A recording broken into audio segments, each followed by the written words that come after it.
I'd like to say up front that because I'm not a child, I'm not exactly familiar with every show being produced for kids right now, but it certainly doesn't seem like there's a whole lot of children's horror being made.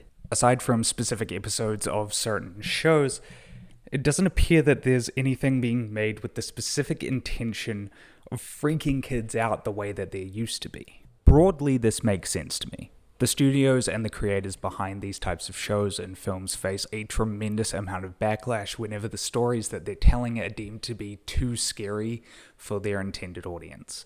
But this is a shame to me, because not only is it stifling creativity, it's also doing a disservice to the children as well. You see, I'm of the opinion that children's entertainment should be provocative. It should stir something deep within the child, make them wonder, ask questions about the world and their place in it.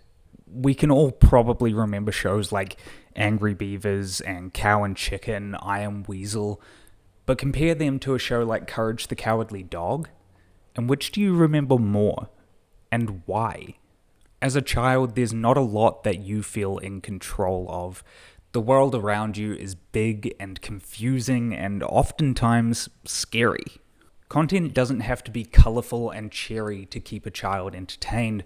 All it has to do is show them characters like themselves who feel the same things that they are feeling. I was a very timid kid. People who knew me at that time in my life can attest that I was scared of just about everything. But what appealed to me about these shows, what kept me watching in spite of how scared I often felt, was knowing that the characters, they were scared too.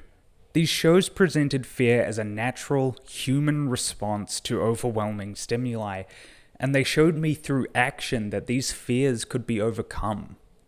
It was cathartic for me. Another anecdote, this one a little bit less relevant, but I distinctly remember watching this episode of Cartoon Network's The Other Siders, Mojave Airport Boneyard, particularly the climax in which hosts Riley and Casey argue the validity of a piece of evidence collected while on site. For almost 3 full minutes, these kids are arguing back and forth, trying to convince one another that they're in the right. But because they're children, they're not capable of blindly arguing a point the way that a lot of adults are. And so what you end up with is this scene in which Casey is just adamant that she is correct, but she can't articulate why. As somebody who has always known that they wanted to work in the film and television industry, this was a profound moment for me. It was so raw, so revealing of the ways these types of shows are made and the types of people who are involved. I digress. Look, I'm not saying that you should just let kids watch whatever they want to watch. Extro is not going to be an appropriate film for your kid's next slumber party.